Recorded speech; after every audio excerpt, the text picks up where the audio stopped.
Eu gostaria que você abrisse comigo a sua Bíblia, lá no livro de 1 Samuel, capítulo 17. 1 Samuel, capítulo 17.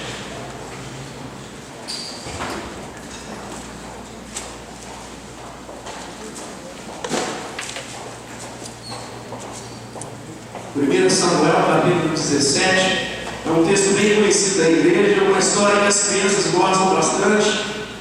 Nós somos familiarizados com essa história, mas eu gostaria de meditar com os irmãos nessa noite, que Deus tem algo para as nossas vidas. Vamos encontrar 1 Samuel 17. Se ele encontrou, para ficar fácil, é antes de 2 Samuel. Ficou mais fácil para a gente achar. 1 Samuel 17 diz assim, a partir do verso 1. Os filisteus juntaram suas forças para a guerra e se reuniram em Socó de Judá. E acamparam em Efes-Damim, entre Socó e Azeca. Saul e os israelitas reuniram-se e acamparam no vale de Elá, posicionando-se em linha de batalha para enfrentar os filisteus. Os filisteus ocuparam uma colina e os israelitas outra, estando o vale entre eles. Um guerreiro chamado Golias, que era de Gade, veio ao acampamento filisteu. Tinha 2,90 metros de altura. Ele usava um capacete de bronze e vestia uma couraça de escamas de bronze, que pesava 60 quilos nas pernas, usava caneleiras de bronze e tinha um dardo de bronze pendurado nas costas. A haste de sua lança era parecida com uma lançadeira de tecelão, e sua ponta de ferro pesava 7,2 kg. Seu escudeiro ia à frente dele. Golias parou e gritou às tropas de Israel: por que vocês estão se posicionando para a batalha? Não sou eu um filisteu, e vocês os servos de Saul? Escolha um homem para lutar comigo. Se ele puder lutar e vencer, nós seremos seus escravos. Todavia, se eu vencer e o puser fora de combate, vocês serão nossos escravos e nos servirão. E acrescentou: eu desafio hoje as tropas de Israel. Mandem-me um homem para lutar sozinho comigo. Ao ouvirem as palavras do filisteu, Saul e todos os israelitas ficaram atônitos e apavorados. Davi era filho de Jessé, o efrateu, de Belém de Judá. Jessé tinha 8 filhos e já era idoso na época de Saul. Os 3 filhos mais velhos de Jessé tinham ido para a guerra com Saul: Eliabe, o mais velho, Abinadab, o segundo, e Samá, o terceiro. Davi era caçula. Os 3 mais velhos seguiam Saul, mas Davi ia ao acampamento de Saul e voltava para apacentar as ovelhas de seu pai em Belém. Durante 40 dias, o filisteu aproximou-se de manhã e de tarde e tomou posição. Nessa ocasião, Jessé disse a seu filho Davi: pega uma roupa de grãos cocidos e 10 pães e leve-os depressa a seus irmãos no acampamento. Leve também esses 10 queijos ao comandante da unidade deles. Veja como estão seus irmãos. Traga-me alguma garantia de que estão bem. Eles estão com Saul e com todos os homens de Israel no vale de Elá, lutando contra os filisteus. Levantando-se de madrugada, Davi deixou o rebanho com outro pastor, pegou a carga e partiu conforme Jessé lhe tinha ordenado. Chegou ao acampamento na hora em que, com o grito de batalha, o exército estava saindo para suas posições de combate. Israel e os filisteus estavam se posicionando em linha de batalha frente a frente. Davi deixou o que lhe havia trazido como responsável pelos suprimentos e correu para a linha de batalha para saber como estavam seus irmãos. Enquanto conversava com eles, Golias, o guerreiro filisteu de Gade, avançou e lançou seu desafio habitual. Davi ouviu. Quando os filisteus viram o homem, todos fugiram cheios de medo. Os israelitas diziam entre si: vocês viram aquele homem? Ele veio desafiar Israel. O rei dará grandes riquezas a quem o vencer. Também lhe dará sua filha em casamento e isentará de impostos em Israel a família de seu pai. Davi perguntou aos soldados que estavam ao seu lado: o que receberá o homem que matar esse filisteu e salvar a honra de Israel? Quem é esse filisteu incircunciso para desafiar os exércitos do Deus vivo? Repetiram a Davi o que havia comentado e lhe disseram: é isso que receberá o homem que matá-lo. Quando Eliabe, o irmão mais velho, ouviu Davi falando com os soldados, ficou muito irritado com ele e perguntou: por que você veio até aqui? Com quem deixou aquelas poucas ovelhas no deserto? Sei que você é presunçoso e que seu coração é mau. Você veio só para ver a batalha. E disse Davi: o que fiz agora? Será que eu não posso nem mesmo conversar? Ele então Então se virou para o outro e perguntou a mesma coisa, e os homens responderam como antes. As palavras de Davi chegaram aos ouvidos de Saul, que o mandou chamar. Davi disse a Saul: ninguém deve ficar com o coração abatido por causa desse filisteu. Teu servo irá lutar com ele. Respondeu Saul: você não tem condições de lutar contra esse filisteu. Você é apenas um rapaz e ele é um guerreiro desde a mocidade. Davi, entretanto, disse a Saul: teu servo toma conta das ovelhas de seu pai. Quando aparece um leão ou um urso e leva uma ovelha do rebanho, eu vou atrás dele, dou-lhe golpes e livro a ovelha de sua boca. Quando se vira contra mim, eu o pego pela juba e lhe dou golpes até matá-lo. Teu servo pode matar um leão e um urso. Esse filisteu incircunciso será como um deles, pois desafiou os exércitos do Deus vivo. O Senhor que me livrou das garras do leão e das garras do urso, me livrará das mãos desse filisteu. Diante disso, Saul disse a Davi: vai, que o Senhor esteja com você. Saul vestiu Davi com sua própria túnica, colocou-lhe uma armadura e lhe pôs um capacete de bronze na cabeça. Davi prendeu sua espada sobre a túnica e tentou andar, pois não estava acostumado com aquilo. E disse a Saul: não consigo andar com isso, pois não estou acostumado. Então tirou tudo aquilo e em seguida pegou o seu cajado, escolheu no riacho 5 pedras lisas, colocou-as na bolsa, isto é, no seu alforje de pastor, e com sua atiradeira na mão aproximou-se do filisteu. Enquanto isso, o filisteu, com seu escudeiro à frente, vinha se aproximando de Davi. Olhou para Davi com desprezo, viu que era só um rapaz, ruivo de boa aparência, e fez pouco caso dele. Disse ele a Davi: por acaso sou um cão para que você venha contra mim com pedaços de pau? E o filisteu amaldiçoou Davi, invocando seus deuses, e disse: vem aqui e darei sua carne às aves do céu e os animais do campo. Davi, porém, disse ao filisteu: você vem contra mim com espada, com lança e com dardos, mas eu vou contra você em nome do Senhor dos exércitos, o Deus dos exércitos de Israel, a quem você desafiou. Hoje mesmo o Senhor me entregará nas minhas mãos, eu o matarei e cortarei a sua cabeça. Hoje mesmo darei os cadáveres do exército filisteu, as aves dos céus e aos animais selvagens, e toda a terra saberá que é Deus em Israel. Todos os que estão aqui saberão que não é por espada, por lança, que o Senhor concede vitória, pois a batalha é do Senhor. Ele entregará todos vocês em nossas mãos. Quando o filisteu começou a vir na direção de Davi, este correu para a linha de batalha para enfrentá-lo. Tirando-lhe uma pedra de seu alforje, arremessou com a tiradeira e atingiu o filisteu na testa, de tal modo que ela ficou encravada, e ele caiu dando com o rosto no chão. Assim Davi venceu o filisteu com uma tiradeira e uma pedra. Sem espada na mão, derrubou o filisteu e o matou. Davi correu, pôs os pés sobre ele e, desembainhando a espada do filisteu, acabou de matá-lo, cortando-lhe a cabeça com ela. Quando os filisteus viram que o seu guerreiro estava morto, recuaram e fugiram. Então os homens de Israel e de Judá deram um grito de guerra e perseguiram os filisteus até a entrada de Gate e até as portas de Ekron. Cadáveres de filisteus ficaram espalhados ao longo da estrada de Saaraim até Gate e Ekron. Quando os israelitas voltaram da perseguição aos filisteus, levaram tudo que havia no acampamento deles. Davi pegou a cabeça do filisteu, levou-a para Jerusalém e guardou as armas do filisteu em sua própria tenda. Amém? Amém. Senhor, nós te damos graça pela tua palavra. E mais uma vez pedimos que o teu Espírito venha direcionar e conduzir esse momento, Pai. Que a tua palavra venha, Deus, como nós oramos aqui, gerar fruto nos nossos corações, Senhor. É o que te pedimos para o teu louvor e para a tua glória. Amém. Amém? Amém. Meus irmãos, nos 3 primeiros versos desse capítulo que acabamos de ler, nós nos deparamos com uma informação preciosa, com uma informação importante para a nossa caminhada da fé, para a caminhada cristã. Informação essa que tem sido muitas vezes omitida, tem sido ocultada nos discursos da igreja atual. Muitas vezes pessoas têm falado do Evangelho, mas apresentado uma meia-verdade, ou têm apresentado todo o Evangelho de Jesus, as verdades sobre Jesus, sobre a vontade de Deus. Tem distorcido o Evangelho e apresentado um outro tipo de Evangelho, que Paulo vai condenar na sua carta aos Gálatas. Literalmente tem vendido o Evangelho ao moço do freguês. situações como essa, que são preciosas nos 3 primeiros versos que acabamos de ler.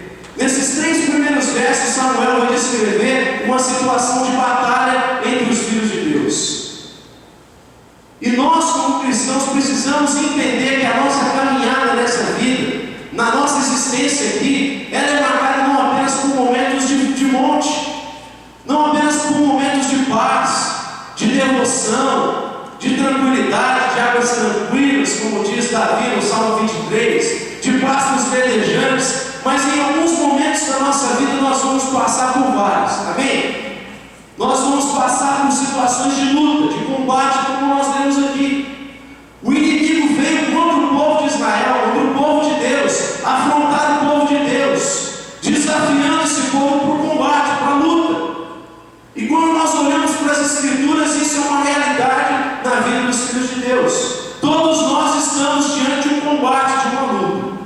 Por essa razão, Paulo, quando escreve a carta aos Efésios, e a carta aos Efésios é a que traz mais conceitos sobre a igreja, após ele descrever o nosso papel dentro da sociedade, como igreja, falando que nós devemos andar em unidade, falando do papel do marido e da esposa, dos pais e dos filhos, dos senhores e dos escravos, no capítulo de número 6 de Efésios, ele vai descrever um cenário de batalha, dizendo que vocês precisam vestir toda a armadura de Deus, para que possam resistir às ciladas do diabo.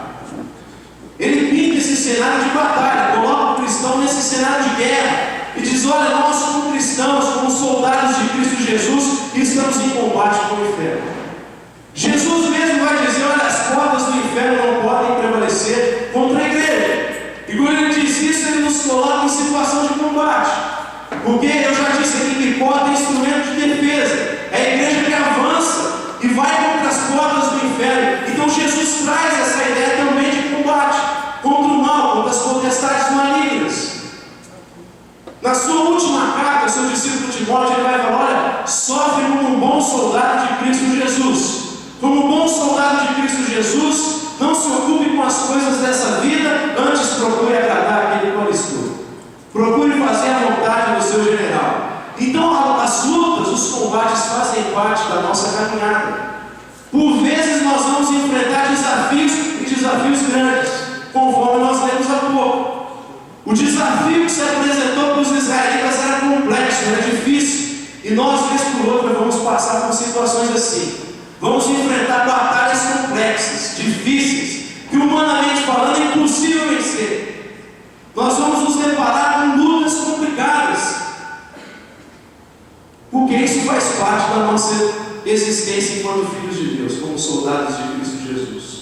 Agora, se nós temos essa verdade, se nós temos essa lição que o texto está nos dizendo nos 3 primeiros versos, se a nossa caminhada aqui nessa terra ela é marcada por batalhas e por lutas, a pergunta que nos fica é como nos portar diante dessas batalhas, que atitudes nós devemos tomar diante dessas batalhas, diante dessas lutas, como nós devemos proceder. Eu gostaria de pensar com os irmãos rapidamente nessa noite sobre 3 princípios aqui, 3 verdades que esse texto nos apresenta sobre como proceder a fim de obter vitória, a fim de conquistar a vitória sobre os gigantes, sobre os desafios que se apresentam a cada um de nós, as nossas famílias, como nós podemos obter êxito na nossa batalha. E a primeira coisa que nós aprendemos nesse texto aqui, meus irmãos, é que embora o bom senso ele seja válido na nossa caminhada, embora o nosso culto a Deus ele seja essencialmente racional, nós devemos ter um cuidado para que a nossa fé não seja suprimida pelo racionalismo exacerbado. Se o bom senso é necessário, é bem-vindo. Se a fé é racional, o culto é racional, nós precisamos tomar cuidado para que a nossa fé não seja suprimida, sufocada pelo racionalismo exacerbado. Olha comigo o verso 4, 5, 6 e 7. Eles começam a descrever quem é Golias. Samuel começa a descrever o tamanho de Golias, a armadura que ele usava, as armas que ele usava. Ele é bem detalhista na descrição que faz de Golias. Eles exercitam uma lógica, porque quando eles olhavam Golias, desafiando eles, ao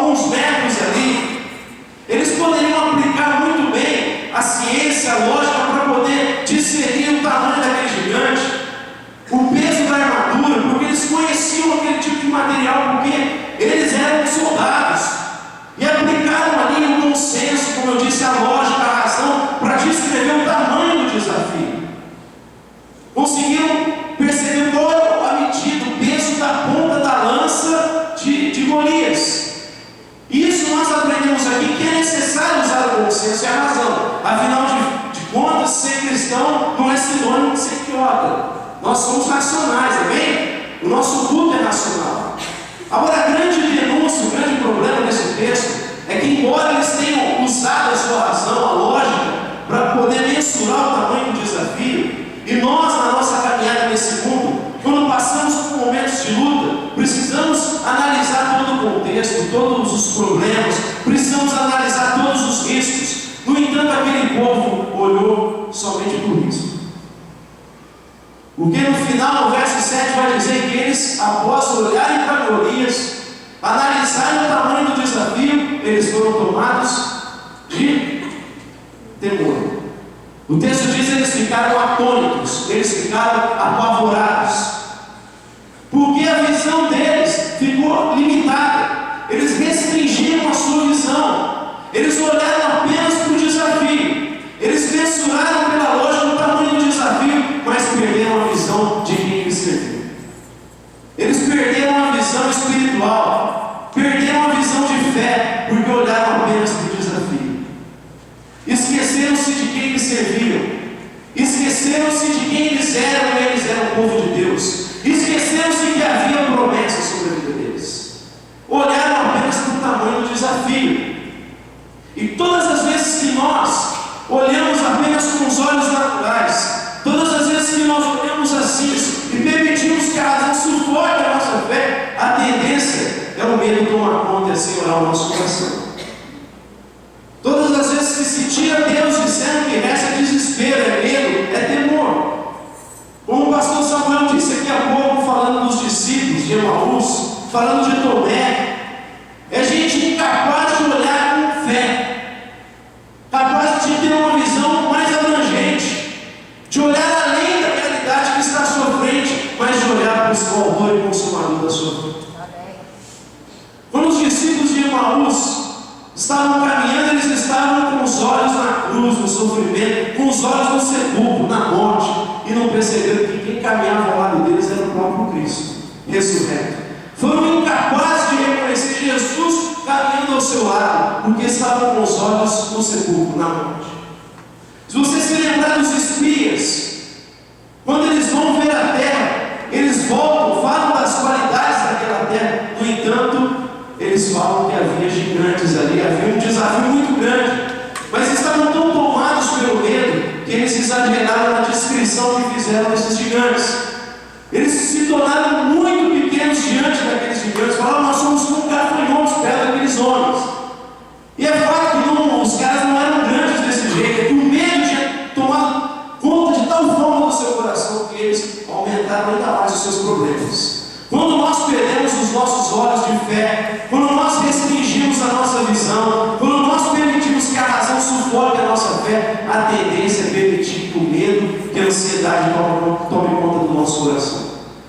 Ansiedade é medo, meu irmão. Ansiedade é você se ocupar com alguma coisa que nem aconteceu. E sabe que 95% dos nossos medos, dizem alguns especialistas, eles não são nem reais. 95% dos nossos medos não são reais. Nós vivemos preocupados com coisas que nem aconteceram. Nós nos ocupamos antecipadamente ao invés de descansar em Deus. Que no nome de Jesus, nessa noite, você aprenda a descansar no Senhor. Porque o Deus que você serve é fiel ao Deus bondoso, como nós cantamos aqui. Paulo vai dizer que o homem natural anda por aquilo que ele vê, mas o homem espiritual, ele é movido por aquilo que ele não vê. Ele é movido por fé. E quando nós aprendemos a ouvir a voz de Deus, a ser movido pela palavra e a crer nisso, meus irmãos, nós podemos experimentar a bênção e a vitória do nosso Deus. Amém. E às vezes quem olha parece que é maluquice, mas se nós temos certeza, nós devemos nos mover. Porque para Abraão abandonar a casa do seu pai e sair com a sua família, é preciso muita fé. Eu tenho certeza que muitos olharam e falaram: esse sujeito ficou louco. Abandonar tudo e sair andando pelo deserto, que ouviu a voz de um Deus, humanamente falando, parece maluquice. Mas aqueles que têm essa visão, eles são movidos assim, por fé. Quando Jesus disse para os discípulos: olha, dá de comer para a multidão, O que vocês têm aí? 5 pães e 2 peixes. Então dá de comer a multidão. O que você falaria se fosse um dos discípulos? Mestre, peraí, que eu acho que você não conhece muito matemática. Eu tenho aqui uns 5.000. Alguns dizem que tinha 12.000 pessoas, contando mulheres e crianças. E você está querendo que a gente pegue 5 pãezinhos, 2 peixes e alimenta toda essa gente. Eu acho que o senhor faltou na aula de matemática. Você estava entrando na aula, não participou de aula de matemática. Não dá para fazer isso. Humanamente falando, é impossível. Mas eles acataram aquilo que Jesus fez. Amém. E a Bíblia diz que o milagre aconteceu. Amém. Deus trouxe multiplicação aqui. E todos comeram e ainda sobrou. 12 cestos. Numa das ocasiões, 7 na outra. Porque Deus é fiel. É fiel para cumprir a tua palavra. Então o homem de fé, ele é movido assim pela palavra de Deus. E experimenta isso. Você imagina Moisés diante do mar vermelho, o exército dos egípcios vindo, e Deus fala para ele: bate o cajado. Tá, que legal, bateu o cajado. Tá vindo um exército, você vê que não bateu o cajado. Mas ele tinha fé em Deus. O Deus que ele bate o cajado e o mar se abre. Deus faz livramento. Amém. Nós precisamos nos mover por fé. Usar o bom senso e a razão, mas não deixar que o racionalismo sufoque dentro da nossa fé. A primeira coisa que esse texto nos ensina, se nós queremos ser vitoriosos nas batalhas que se apresentam para nós. Segunda verdade que esse texto nos diz: não podemos permitir que as nossas limitações se transformem em obstáculos à ação de Deus em nós e através de nós. Não permita que as suas limitações, as suas dificuldades se tornem um obstáculo para que Deus atue na tua vida e através de você. O verso 12, 13, 14 e 15 e o verso 28, nós vamos ver algumas coisas que mostram limitações na vida de Davi, a olhos humanos, evidentemente. Davi vem de uma família simples, de origem simples. Davi é o caçula, o mais novinho dos irmãos. Cuidava de ovelhas, tinha um trabalho simples. Ele foi lá e os caras falaram: nossa, isso aqui não é para você, Davi. Isso é menino, vai embora daqui. Isso aqui é coisa de homem. Quem é coisa de homem, vai embora. Vai cuidar de ovelha lá. Vai. Onde você deixa as ovelhas do seu pai, do seu pai? Vai cuidar delas lá. Quando ele vai lá levar o alimento para os seus irmãos e começa a ouvir o que estava acontecendo, ele abre e diz o que para ele? Você é presunçoso, rapaz. Você vem aqui para ver briga. Você gosta de briga, de fight. Você vem aqui para ver isso aqui. Você é presunçoso demais, Davi. Desacreditado de Davi, Saul falou assim: você é um rapaz. Golias é guerreiro desde a sua mocidade. Quem é você para lutar com ele? Era desacreditado.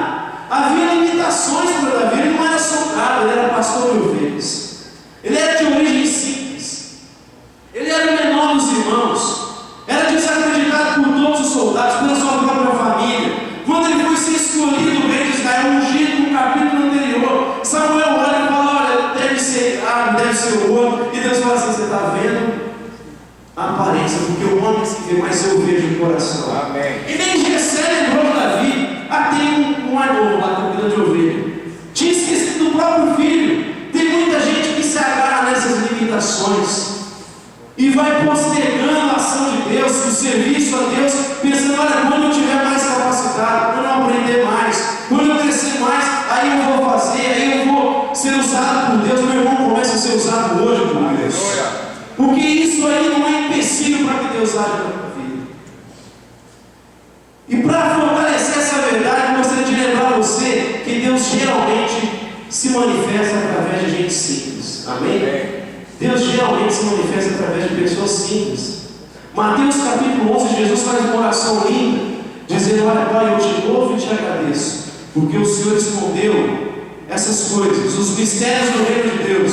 Você escondeu isso dos poderosos, dos sábios dessa vida, e revelou essas para os pequeninos, porque isso foi do teu agrado. Amém. Foi do agrado de Deus revelar os mistérios do reino para os pequeninos, para gente que tinha facilidade em reconhecer a sua miséria diante de Deus, para gente que tinha facilidade de reconhecer que era dependente da graça. E geralmente isso se dá através de gente simples, de gente pequena, de gente que não tem muito onde se agarrar, que o ídolo é pequeno, dá para quebrar face esse ídolo. É gente que reconhece que Deus usa essas pessoas. Deus levanta os discípulos, e dos 12 que ele chama, o cara mais culto deles, o pouco mais culto dele, era Judas Iscariotes, que foi o que traiu. O resto Deus levanta esses homens e eles marcam a história. Deus usa uma menina que a Bíblia não descreve nem o nome dela. Naamã é tomado por lepra, um assírio é tomado por lepra, um homem importante na Síria.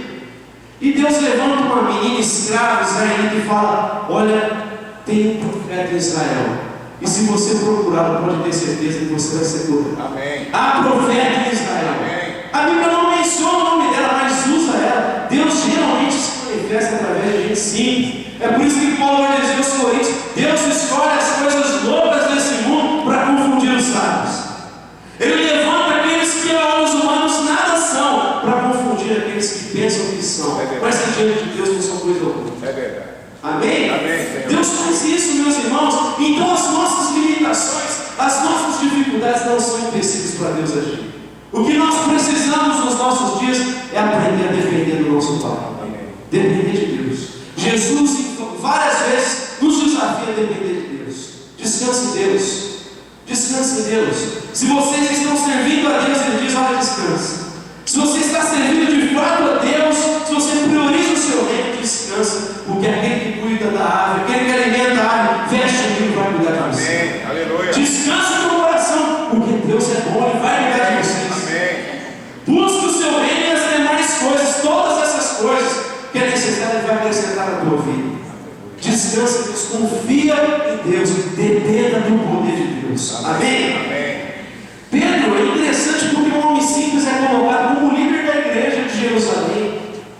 E Paulo, um homem capacitadíssimo, criado e educado aos pés de Gamaliel, que era um grande religioso lá em Israel, conhecido, um mestre conhecido. Paulo é criado por ele, um homem que tinha uma capacidade intelectual muito grande. No entanto, Paulo, pela soberana vontade de Deus, é colocado um espinho na sua carne para aprender a depender de Deus.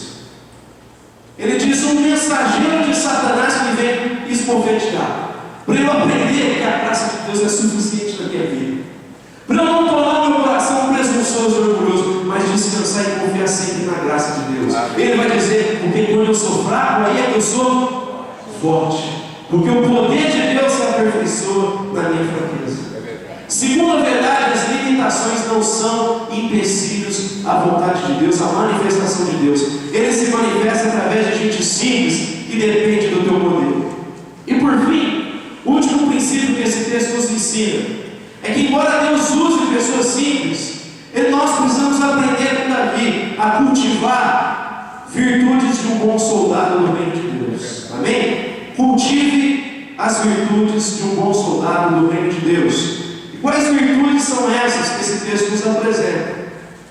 A primeira virtude que nós vemos em Davi é a disposição para servir aonde for necessário. A disposição em servir aonde for necessário.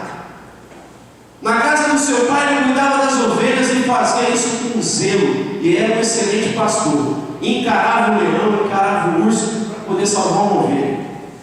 Pegava o leão pela cauda e dava golpes dele para salvar as ovelhas. Arrancar da boca do leão, do urso, das garras do urso. Estava pronto a sacrificar a própria vida para cuidar das ovelhas. Era um serviço simples, mas ele fazia com zelo, com excelência. Amém.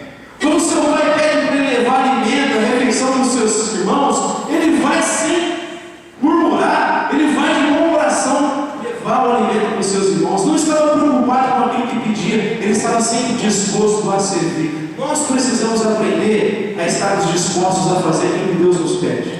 E aquilo que é necessário, em casa, na igreja, onde for preciso. Nós precisamos sempre estar dispostos a servir, como Davi. A não menosprezar trabalhos pequenos, considerados pequenos. Porque a Bíblia diz que quando nós somos fiéis na pouca responsabilidade, Deus nos coloca sobre a muita responsabilidade. Quando nós somos fiéis no pouco, Ele nos coloca sobre o muito. Quando nós somos fiéis no pouco problema, dá mais problema para a gente resolver. Porque você aprendeu, amadureceu e Ele confia em você cada vez mais. E vai te capacitando cada vez mais. E tudo isso foi um processo na vida de Davi para ele chegar onde Deus queria uma vez, cara. Deus preparou Davi, mas ele sempre se colocou útil nas mãos de Deus. Estava disposto a fazer aquilo que era necessário. E nós precisamos aprender a fazer isso. Eu falei aqui antes da palavra sobre a oficina de educação cristã, e esse é das áreas da igreja que nós precisamos nos engajar. Quem é pai precisa se engajar nisso, porque é aquilo que nós temos de mais precioso, nós somos os nossos filhos. Amém. Quem é pai sabe que o que você tem de mais precioso e quer cuidar é a vida dos seus filhos. Amém. E nós, como pais, precisamos nos engajar nisso. Nós estamos vivendo dias em que responsabilidades têm sido transferidas, responsabilidades que são nossas. Tem muita gente que transfere a responsabilidade da educação dos filhos para a escola, para a televisão, para a tia, para a avó, para as professoras da educação cristã. Por mais que essas pessoas sejam capacitadas, a responsabilidade primeiro é nossa. Amém? Amém.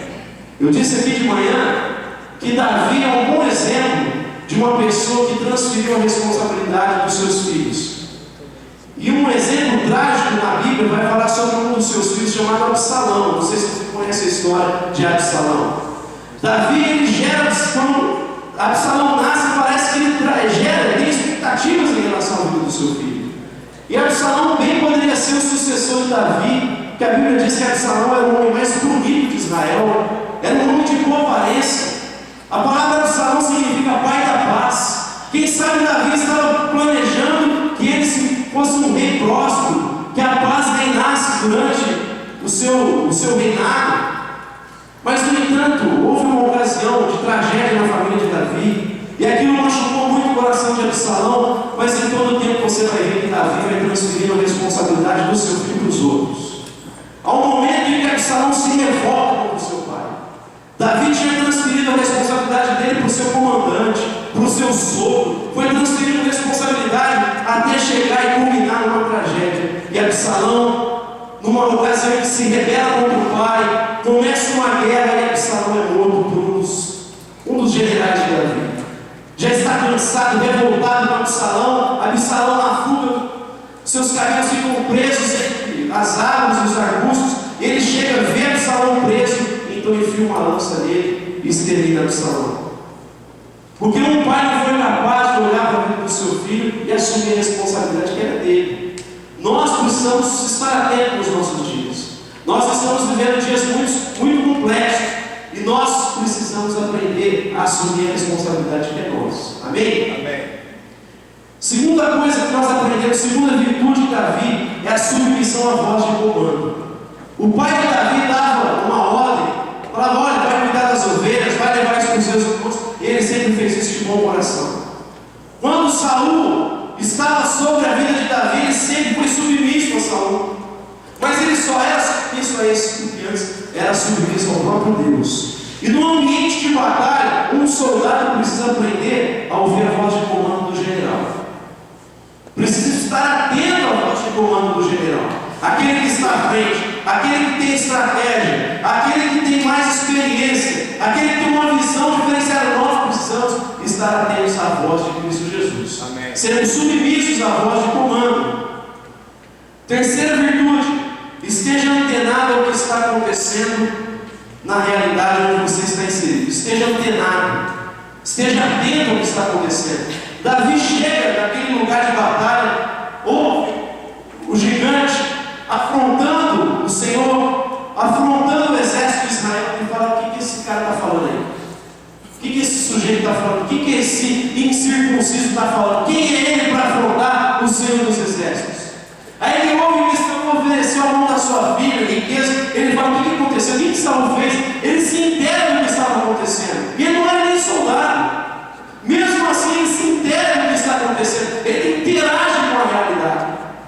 Há um teólogo chamado Karl Barth que ele dizia o seguinte: olha, o cristão precisa trazer numa das suas mãos a Bíblia e na outra o jornal do dia. Nós precisamos estar inteirados com aquilo que está acontecendo na nossa realidade, justamente para nós darmos as respostas apropriadas à sociedade onde nós estamos inseridos.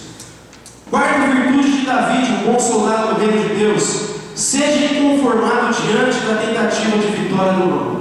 Seja inconformado com o mal. Não deixe o mal se alojar na sua vida. Não permita que o mal se aloje na sua casa. Não permita que culturas malignas sejam construídas na sua vida, na sua família. Davi, quando houve a afronta do gigante, ele falou: o que esse cara está falando? Ele vai calar a boca hoje.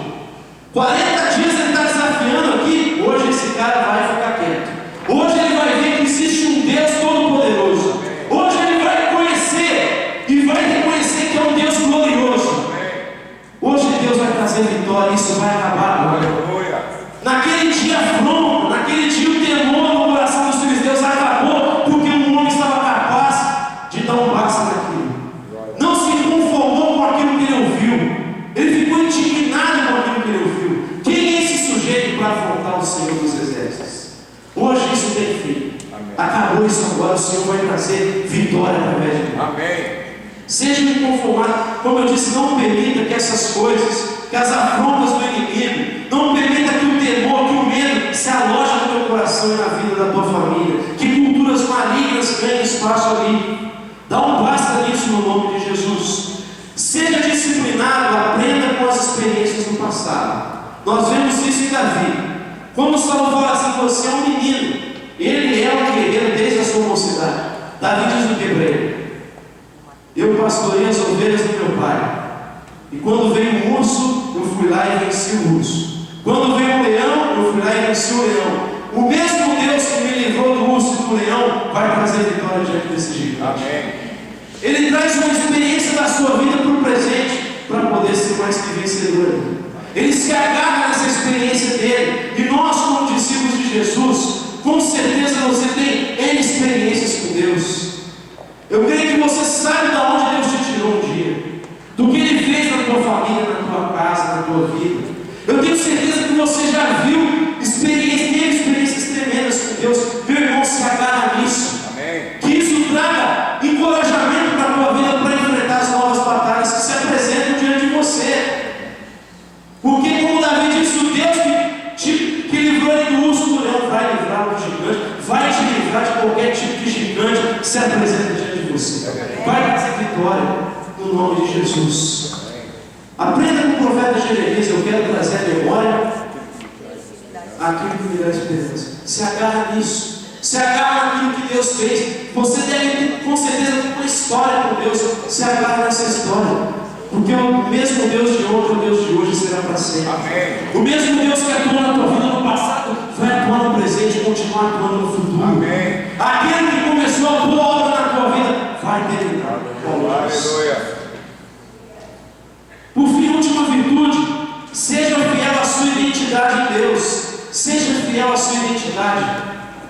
Saul ofereceu a armadura dele, ofereceu a espada dele, e Davi não conseguia andar naquilo, porque ele era pequenininho. Saul era um dos mais altos de Israel, e Davi falou assim: olha, eu não estou acostumado com esse negócio. Deixa eu enfrentar o Golias do meu jeito. Deixa eu enfrentar o Golias com a minha habilidade, com o meu talento. Eu não quero isso porque isso não tem a ver comigo. Tem muita gente que quer usar a armadura do outro, quer usar o dom do outro, quer olhar por outro. Seja você mesmo em Cristo Jesus. Amém. Assuma a sua identidade em Cristo Jesus. Use os seus dons que Deus já derramou sobre você, e a partir deles Deus vai dar a vitória. Davi já era acostumado com a tiradeira, ele não precisava de espada, ele não precisava de armadura, ele era ágil, era rápido, ele não precisava de nada daquilo.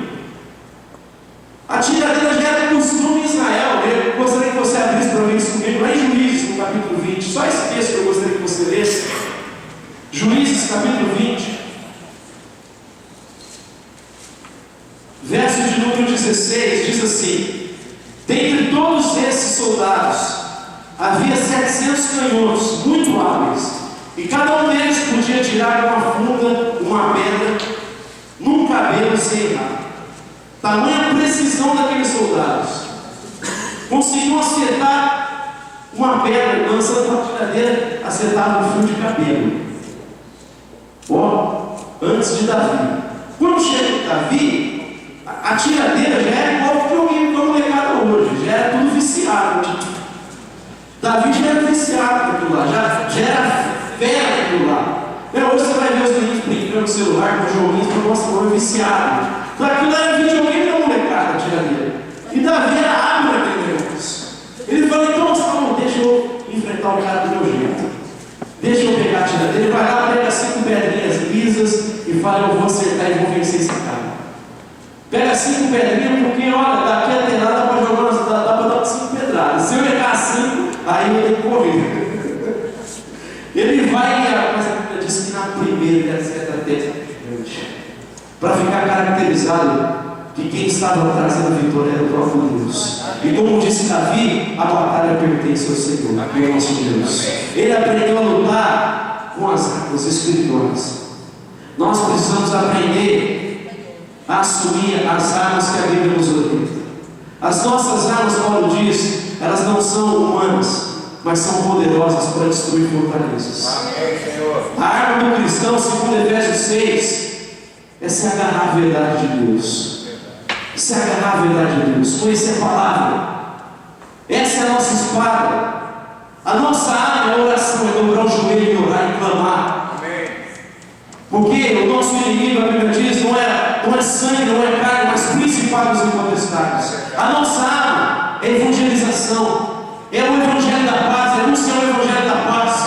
A nossa arma são boas obras, obras de justiça, diz Paulo lá. Obras de justiça, essas são as nossas obras, essas nossas armas. Se nós queremos ser vitoriosos, meu irmão, se apodere dessas armas. Porque só assim Deus vai trazer vitória nas nossas vidas. Só assim os gigantes vão cair na tua vida, no nome de Jesus. Amém? Amém. Gostaria de convidar você a se colocar de pé. Glória a Deus. Aleluia.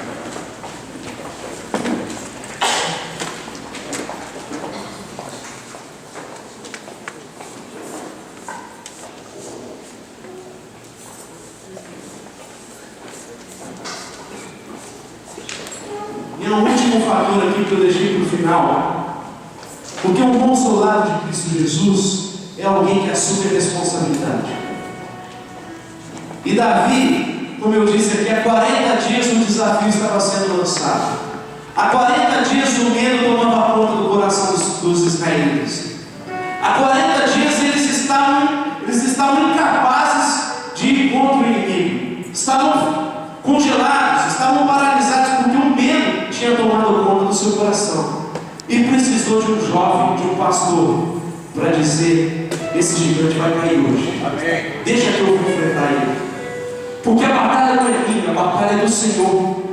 Mas Davi só assumiu essa posição de responsabilidade porque ele tinha uma história com Deus. Porque antes de assumir responsabilidade no cenário público, ele tinha vida com Deus no seu quarto. Ele tinha vida com Deus na sua vida. Ninguém viu ele derrotar o urso, ninguém viu ele derrotar o leão, mas Deus viu. E há coisas que Deus vê, as pessoas não precisam ver, e nós precisamos construir nossa história com Deus. As pessoas não estão vendo, mas Deus está vendo. Deus sabe quem você é. Deus sabe como você o serve. Deus sabe como você ora, como você se prostra no seu quarto. Ele conhece você. Mas vai com certeza chegar um momento onde você vai assumir, e Deus vai te dar essa capacidade, porque você já tem essa história com Ele.